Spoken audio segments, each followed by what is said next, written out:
ভাই রবের পথে চলেন। তার কারণ হচ্ছে আমাদের শেষ গন্তব্য হচ্ছে কবর। এই কবরের কথা যদি আপনি চিন্তা করেন তাহলে আপনি দুনিয়াতে থাকার পরে আপনার দ্বারা কখনো গুনাহ হবে না। কবর এমনই একটি জায়গা যে জায়গায় মানুষ দিনের বেলা যেতে ভয় পায়। কবরের কথা যদি আপনাদেরকে আমি যদি বলি যে ওই কবরে মানুষ দিনের বেলা যাইতে ভয় পায় কেন? মানুষ মনে করে এই কবরে আমার একা থাকতে হবে। দেখেন, স্বাভাবিকভাবে আমার কথাই যদি আমি বলি, যে সংখ্যা কবরের কথাটা যদি স্মরণ হয়, আমি যে মসজিদে থাকি ওই সময় ওই জায়গাটা থেকে আমি ঘুরে আসি। তার কারণ কবর মানুষের শুধুমাত্র একটা জিনিসই চেনে, সেটা হচ্ছে আমল। আপনার যদি ভালো আমল থাকে তাহলে আপনার সাথে কবর ভালো ব্যবহার করবে। আপনার যদি ভালো আমল যদি না থাকে তাহলে আপনার সাথে কবর ভালো ব্যবহার করবে না, ভালো আচরণ করবে না। এটা স্বাভাবিক, সবাই বুঝি। কবর বলতেছে যে আমি সাপ বিচ্ছুর ঘর, আমি পোকামাকড়ের ঘর, আমার জায়গাটা হচ্ছে একটা ভয়ানক জায়গা।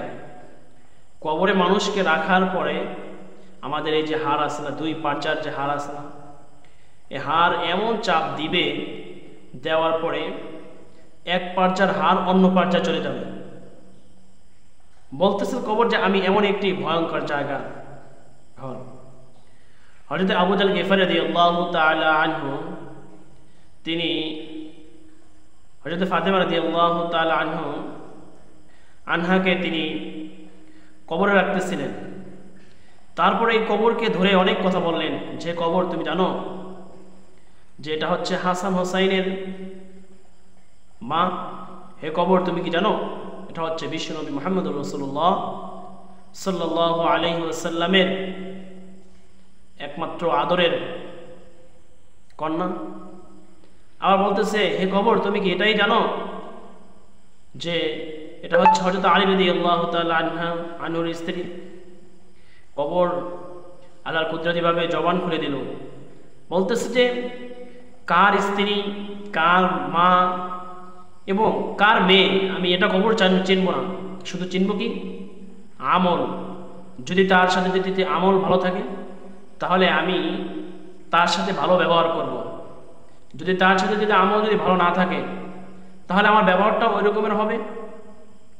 আপনি কবরের আমলগুলো এবং কবরের কথাগুলো আপনি বাস্তব রূপে নেন। দুনিয়ার টাকা পয়সা স্যাম্পললিভাবে আপনাদেরকে আমি একটা উদাহরণ দেই, সেটা আপনারা উদাহরণটা যদি মনে করেন তাহলে অবশ্যই বুঝতে পারবেন যে বাংলাদেশে যে টাকাটা এটা ভারতে চলে না, ভারতে যে টাকাটা এটা আমেরিকাতে চলে না, আমেরিকার টাকাটা সৌদিতে চলে না। মানে কি এক এক রাষ্ট্রের টাকা অন্য রাষ্ট্রে এগুলো চলে না। তার কারণ রাষ্ট্র যেমনিভাবে হোক তার মানে ওই জায়গার ওই টাকাগুলো সেম তাদের অনুভূতি করা। বাংলাদেশের টাকা বাংলাদেশের নাগরিকদের জন্য ওইভাবে করা, ইন্ডিয়ার টাকাগুলো ইন্ডিয়ান নাগরিকদের জন্য ওইভাবে করা।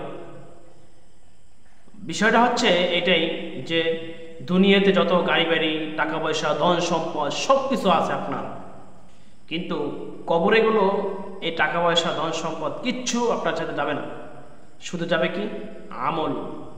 এই আমল যদি আপনার ভালো থাকে তাহলে আপনি কবরে গিয়ে আপনি ভালো আচরণ পাবেন, ভালো ব্যবহার পাবেন।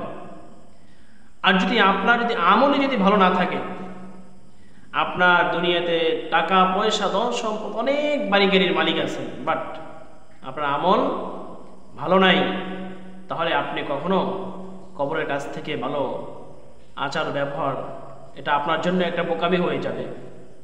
কারণ কবর শুধুমাত্র চেনে কি আমল, আমরা বাস্তব রূপে নেই না।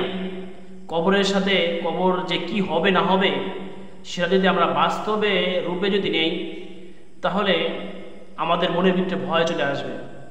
তাহলে মানুষ আজান দিলে কখনো দুনিয়ার কাজে ব্যস্ত থাকতো না, আল্লাহর হুকুম আসার সঙ্গে সঙ্গে সে আল্লাহর হুকুম পালন করার জন্য ব্যাকুল হয়ে যেত। আমরা মনে করতেছি যে দুনিয়াতে তো কষ্ট করতেছি এবং দুনিয়াতে তো আল্লাহর নাজ নেয়ামত খাচ্ছি, পরকালে আল্লাহ দিবে অবশ্যই। হ্যাঁ, দিবে কাদের জন্য? যাদের আমল ভালো থাকবে তাদের সাথে। আল্লাহ সুবহানাহু ওয়া তাআলা পৃথিবী না দেখাইয়া কোনো ব্যক্তিকে মৃত্যুবরণ করার নাই এবং কোনো ব্যক্তিকে জান্নাতে নেন নাই। পৃথিবী দেখছে, পৃথিবীতে আসছে এবং পৃথিবীর সৌন্দর্য দেখছে, তারপর আল্লাহ তাআলা মৃত্যুবরণ করাইছেন। আমি যেটা বলতেছি যে আপনাদের সাথে যদি এমনই ব্যবহারটা হয়ে থাকে যে কবরের, যে আমাদের সাপ বিচ্ছুর ঘরে যদি দুনিয়াতে যে এই জায়গায় মানুষ একটা পোকামাকড় দেখলে ভয় পায়, সেই জায়গায় আমরা অনেক ভয় পাই, আর সেই দুনিয়াতে মানুষ থাকা সত্ত্বেও, আর পরকালের জিন্দিগিটা এমনই একটা জিন্দিগি এবং কবর এমনই একটা কবর যে জায়গায় সাপ বিচ্ছুর জায়গা, কবর নিজেই বলে দিচ্ছে। এই জন্য ভাই আমলটাকে ঠিক করি। যদি আমলটাকে যদি ঠিক করতে পারি আল্লাহ সুবহানাহু ওয়া তাআলা তাহলে আমাদের সাথে ওই কবর ভালো ব্যবহার করবে। আর না হয় কোশ্চিনকালও সম্ভব না, যে কোশ্চিনকালও সম্ভব হবে না যে আপনার পরকালের জিন্দিগিটা অনেক সুন্দর হয়ে যাবে। আল্লাহ সুবহানাহু ওয়া তাআলা আমাদেরকে বেশি থেকে বেশি আমল করার মতো তৌফিক দান করুন। আল্লাহর হুকুম, নবীর সুন্নাত, এই দুইটা জিনিস যদি আপনি পালন করতে পারেন তাহলে আশা করা যায় আল্লাহ সুবহানাহু ওয়া তাআলা এবং কবরে আপনার সাথে ভালো ব্যবহার করবে।